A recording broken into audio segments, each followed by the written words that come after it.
Bar Rescue has featured hundreds of staff members over the years, but only a few got fired in ways that fans still talk about, whether it was showing up drunk, mistreating customers, or outright stealing.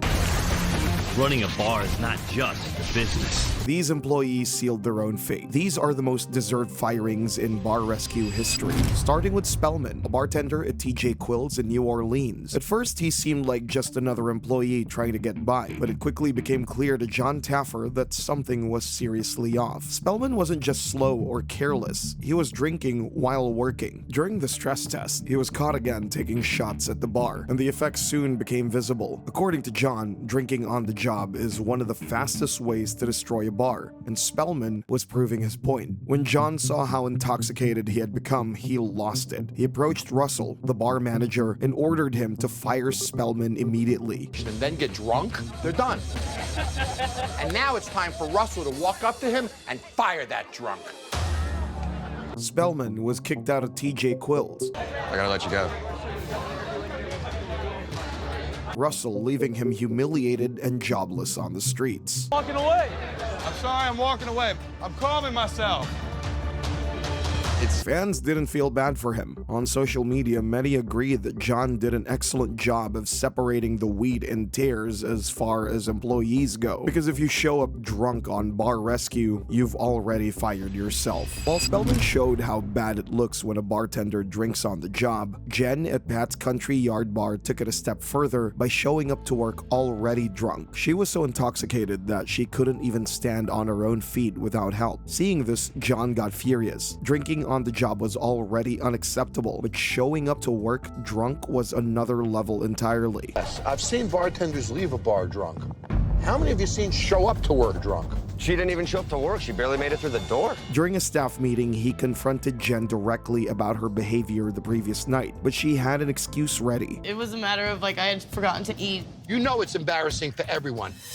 But rather than firing her on the spot, John issued a stern warning. If you show up to work again drunk, you deserve to be fired.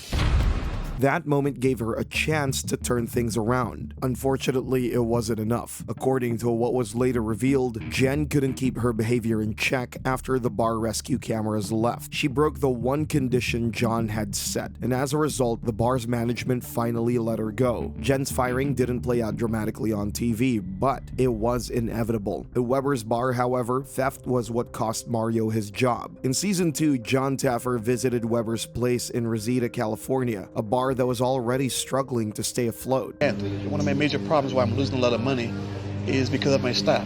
I think they're stealing a lot from me. Really? But when John dug deeper into the bar's problems, They're dancing more, not serving the customers. he quickly discovered that the issues weren't just about poor management So let's start with refrigeration. That's our walkthrough over there. You see all that? Filth. This we have. or a weak concept. Look at that big monstrosity, that red roof.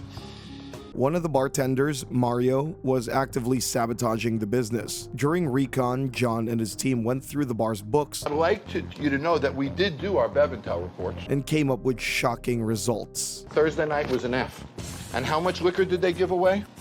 $435. Friday night. $715. On Friday, during Mario's shift, he constantly poured heavy-handed drinks, gave some away for free, Probably overpoured. and even went as far as stealing from the bar. Some of his money wound up in your pocket. Now's the time to come straight. Did it? Probably. For John, this was unacceptable. Overpouring, deliberately handing out free drinks, and stealing cash is the fastest way to drive a business into the ground. I'd probably break his yeah. And then what? And then Fire his him. ass, Yeah. correct? The tension reached a breaking point when the owner finally stepped in. With John backing him, This is your business. You're gonna let all your employees think that you're the softest one in the I'm room? not soft. he made it clear that Mario's time at Weber's was over. Mario was fired on the spot, leaving no room for negotiation. Mario's done. Immediately, right now. Get the out of my place. Unlike Jen, who at least had a second chance before losing her job, Mario's actions left no room for redemption. Just looking at these numbers, man, this guy stole thousands from me, man. Thousands, you know what I'm saying? 700 in one night, and that's a slow night. He had betrayed the very person who trusted him and helped destroy an already failing bar. Stealing from all these years, it's really pisses me off. One fan even thought the firing wasn't enough and suggested that Mario should have been arrested for theft instead. His firing became one of the clearest examples of why John Taffer always says you can't rescue a business if the staff is stealing from it. Mario's theft at Weber's made firing him necessary, but at the Wheelhouse, one bartender's toxic behavior towards customers turned out to be just as costly. Hanger 24, you go no Coors Light. I said Hanger 24. No, you didn't. Yeah, I did. No, you it up. No way. When John arrived at the Wheelhouse Bar in Hemet, California, the bar was already operating on its last fumes. What shocked him most wasn't the operations, it was the toxic behavior of bartender Ashley. Tell everybody off. From the moment recon began, Ashley's attitude was on full display. Instead of welcoming customers, she was rude, Is it possible to make me a pizza? I'll be more than happy to make you a pizza. You tell them it's gonna be like an hour. dismissive, You tell them to come make their own pizza. Burn. They can come make it themselves. and even went as far as talking guests out of ordering food. Is it possible for you to get me a pizza? Your kitchen's closed. Kitchen's closed? Ashley's behavior was highly unprofessional, and it was clear that she was dragging the business down. John and his experts quickly recognized her as one of the bar's biggest liabilities. She knows she has to go back there and make it. If I had one staff member in my restaurant that talked people out of buying food, they'd only be there for an hour. And confronted the owner, Jesse, about it. Do you know he tried to buy food and they talked him out of it? How bad do you need that money? Jesse was determined to make the Wheelhouse better, and what had happened pissed him off. He immediately ordered the bar to be shut down. Shut this bar down. After which he confronted Ashley about her attitude. Who said let him make his own pizza? When confronted, she showed little remorse. I said it. I said it back there. No one was around. Instead of recognizing how her behavior was hurting the business, she doubled down, insisting that there was nothing wrong about it. Said that to my face. I told you there, I'm done cooking. I'm not supposed to have attitude about it. This was the final straw. Jesse realized that as long as Ashley stayed behind the bar, there was no future for the Wheelhouse. But you have to respect me. If you can't respect me, we can't work together. Ultimately, the decision was made to let her go. So what are you saying?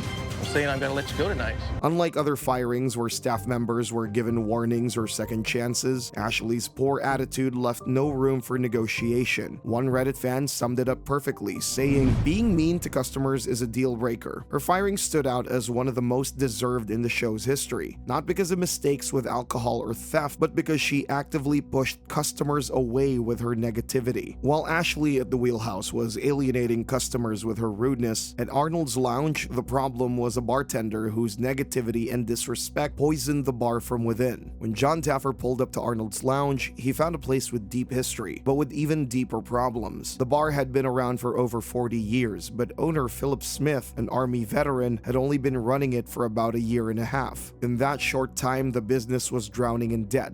Since he opened the bar, he's lost $1 million. So he's now in debt. $3.5 million. Losing up to $20,000 each month just to keep the doors open. For John, it was clear that unless the staff turned things around quickly, Arnold's Lounge wouldn't survive much longer. This bar is taking him down. The biggest problem behind the bar was Mark, a bartender whose negativity and disrespect stood out right away. Have you ever made any of these drinks on the menu? I don't know, no one orders, so I'm not gonna be able to find all this stuff. Doesn't know how to make these drinks. A margarita. Honestly, I don't want you to make me shit, because I already see you have no idea what the hell you're doing, do you? During the stress test, tickets piled up, drink orders stalled, Have you guys had a chance to order a drink yet? No order yet? and frustrated customers were left waiting far too long. Instead of stepping up, Mark's bad attitude only made things worse. Still waiting on drinks.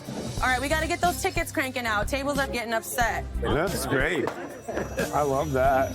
He ignored direction Still having a hard time following the instructions in the trainings? And honestly, his attitude is pretty bad still. and treated the whole situation like a joke. For Collins, right? No. Okay. That's the bartender I used to be, currently. Owner Philip had finally seen enough. He shut the bar down on the spot. All right, y'all. I appreciate everybody coming out tonight, but we're going to have to close down for the night if you can close your tabs. And instructed the manager to call Mark in for a meeting. Hey, Mark. Yes. You need to come with us, please. It was there that Philip made the tough decision to fire him.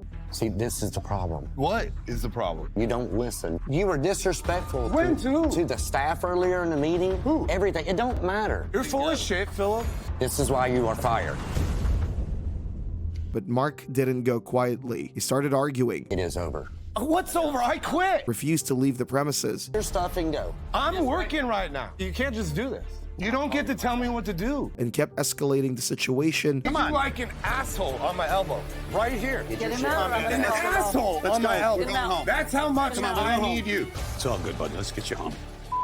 to the point where management had to call the police. For fans and viewers, the writing was on the wall. Mark had become a liability, and his exit felt long overdue. As one YouTube fan bluntly put it, Mark was full of delusions and laziness. And that's exactly how it was. With Mark gone, Arnold's Lounge finally had a chance to breathe again, proving that sometimes cutting one toxic employee can change the entire atmosphere of a struggling business. While Mark's firing at Arnold's Lounge was fueled by his attitude, another case from Heat Restaurant and Lounge showed how an employee's unprofessional behavior can end their job overnight. At Heat, the owners were having a hard time getting their unruly staff in control. I don't understand how many times I have to tell you to get from on top of the bar. Other than that, the bar had also transformed into more of a strip club, with the employees spending more time dancing and goofing off than serving drinks. But Isabella, one of the bartenders, stood out for all the wrong reasons. How many drinks have you had? My customers bought them for me. Instead of taking her role seriously, she spent most of her time twerking on the bar and giving attitude to anyone who tried to correct her. What I'm doing wrong. John Taffer and his expert were stunned when they saw the drama unfold. During the stress test, the problems became impossible to ignore. Drinks weren't going out. More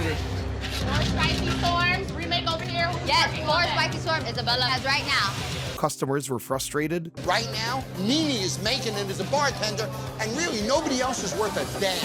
I ordered my drink last. My friends didn't get there, and they ordered before. And the team fell apart under pressure. While that was happening, Isabella took shots And who is your bartender? The one shaking right now? and started twerking on the bar. Vin, the owner, couldn't hold himself any longer. What are you doing? When confronted, Isabella once again chose to argue, pushing the bar even further into chaos. Off the bar. Get off at the bar now. This was the breaking point. Owner Scott finally stepped in and fired Isabella in front of the staff. Drive yourself. I don't understand. Why are you sending me home? You sat. What do you mean? I've been here. Listen, Isabella, I need you to stop talking back. She didn't take it well. Get the out of here now. Storming out angrily. Get your money and go, please. But the impact was immediate. Without her antics dragging the bar down, the team finally had space to refocus. The good news is Vin and Vanessa walking around with pride. Viewers online overwhelmingly sided with Scott. One fan summed it up harshly, saying Isabella should have been a street hooker rather than working as a bartender. For Heat, Isabella's exit marked the first step toward turning the bar into a real business again. If Isabella showed how goofing off and not taking the job seriously could cost you, the next person on our list proved that flat-out disrespect is completely unacceptable. At Pro's Sports Bar in Country Club Hills, Illinois, owner Bradley was drowning not only in debt, I am in debt about $1 million with pros, but also in a sea of managers who didn't respect him or each other. Who's a manager? My point is that. 1, 2, 3, 4, 5. Clear that the lack of structure and accountability was tearing the place apart. Okay, give me the mouse. During the stress test, one staff member in particular stood out. Nina, a bartender whose attitude was dragging the whole team down. Talking to me. Ain't nobody want to say it. He's like, Instead of stepping up, she disrespected customers yeah, watch their mouth. And there you go. I said. and offered up disastrous service. Working behind my bar. Is she? 90% of the time, no. You're supporting a bartender who's drunk 90% of the time? During the stress test, tickets were piling. Yes. We're falling behind. I think we have a problem. We don't have runners. And her laziness Oh, Jesus. It took you 12 minutes to get this man a drink. I need a break already. stood in stark contrast to the efficiency of others like Bobby. A beef slider. I need 4 catfish, 1 slider, 1 taco. 3 minutes and not one drink across the bar. The final straw came when Nina's behavior couldn't go unchallenged. Bradley confronted her in front of the entire staff Bartend, rock this out. Let's go. like her too much. I'm getting so much attitude from Nina. I'm about to just kick her out of the bar. And fired her. Fired. Kill yourself. The cook, Irma, another misbehaving staffer, was let go the next day for similar disrespectful conduct. You're gonna respect me. If you can't do it, then this is not the place for you. Don't sit in that tone of voice, Bradley. You know what, Irma, you can leave. You can't follow my rules, you can leave now. Fans watching at home were quick to approve. As one Redditor put it, when that bartender Nina got fired and spat out "kill yourself" to the owner, I almost fell over laughing. That was savage. Nina's firing cleared the way for real teamwork and structure to emerge. With deadweight gone, Pros had a chance to rebuild both its bar and culture. While Nina's disrespect and negativity led to her firing, Dre from Jazz Cats showed that outright aggression toward customers and staff is completely unforgivable. Back is because they don't taste right. No, they sent them back because you're not in the right glass. John Taffer arrived at Jazz Cats, hoping to help Dr. Tamika Scott revive her jazz lounge. And now she's in debt over $300,000, losing $8,000 a month. But I have to teach her to turn this into a business, guys. But things quickly spiraled because of one bartender, Dre. During recon, John's undercover spy, jazz bassist Robert Hurst, and his wife made their presence known. But Dre didn't even acknowledge them. Is anyone here? Hello. I'm waving my hand. Hello. He made drinks with his back turned and poured them from a bottle left in the sink, standing out as both careless and dismissive. Things escalated when Dre stormed out from behind the bar to confront an unhappy patron. I ain't a kid either. That level of aggression crossed a clear line. Guest service and respect were gone, replaced by hostility. When John confronted Dre about his unprofessional behavior, Have an attitude like this? Like what? he didn't step up. Instead, he argued back. What's wrong with mine, too? What's wrong with your attitude? Ultimately, Tamika made the hard call. Don't dare mess with hers when I'm in this room. Dre was fired that night for crossing a line you just can't come back from. Can't have this. I gotta fire you. I got my family to take care of. Are you serious? Deuces. This firing was urgent. One fan commented, saying, "It's more than obvious that the bartender Dre uses his size a lot more than his mind. He's a bully, and Taffer has no problem with dealing with them in the same style. If you want to see a real fight, tune in MMA." Dre's behavior undermined the bar's unique vibe and threatened its survival. Removing him gave Jazz Cats a real shot at turning things around. The space could finally shift focus from drama to hospitality. If Dre's downfall at Jazz Cats proved that arrogance and aggression have no place behind the bar, Doug at Mandela Down showed what happens when bartenders cross the line from careless to outright reckless. That's not acceptable. The Mandela Lounge owner Greg Hawkins had big dreams of creating a stylish lounge in San Mateo, but by the time Bar Rescue arrived, declining sales and crippling debt were almost consuming the bar. We crashed in January 08. We went from doing a little over 60,000 to 24,000. During the stress test, Doug, one of the bartenders, stood out for one reason. He repeatedly poured drinks without charging customers. Doug served 8 drinks and not collected money. Ignoring basic protocol and costing the bar unnecessary losses. Just that one night. This was not an uncommon thing. On top of that, his disrespectful behavior, especially his dismissive attitude towards Mia Mastriani, I'm 2 in one glass and 2 in the other glass. It's hard when you double them up. It might be better for us to make them to order. made it clear that he didn't take the rescue seriously. His actions turned from careless to outright reckless. Doug has an attitude, and he has no reason to. Greg reached his limit after the stress test results. How many of you got drinks you did not pay for? From Doug! That's not acceptable. He confronted Doug in front of staff and customers and fired him on the spot. You're gonna have to go, dude. It was a critical moment. Doug was costing the bar money and undermining the entire transformation. One fan from YouTube didn't hold back, saying she would have fired him too. With Doug gone, the bar was able to turn its focus back to quality service, innovative drinks, and genuine teamwork, finally giving Mandala a real shot at a fresh start. After Doug's reckless behavior at Mandala, Bar Rescue proved that sometimes the problem isn't just the staff, it's the owners themselves. And nowhere was that clearer than at Jack's Ale House in Queens. The The family-owned bar in Queens was run by firefighter brothers Brian, Jimmy, and John McGowan. After inheriting the establishment in 2003 and struggling through a renovation, the brothers reopened the bar only to find themselves neck-deep in debt and internal conflict. Sales were down, If the bar would just took off the way we thought it was going to be, there would have been no problems. and the brothers spent more time yelling at each other than running the business. Jimmy, in particular, stood out for his troubling behavior. He was drinking on the job You want a shot? Look at Jimmy, drinking and taking shots all night long. and deeply disrespectful towards staff. Kids, he yells at me, he's mean. During the stress test, while the bar struggled to serve customers, Who still needs a drink?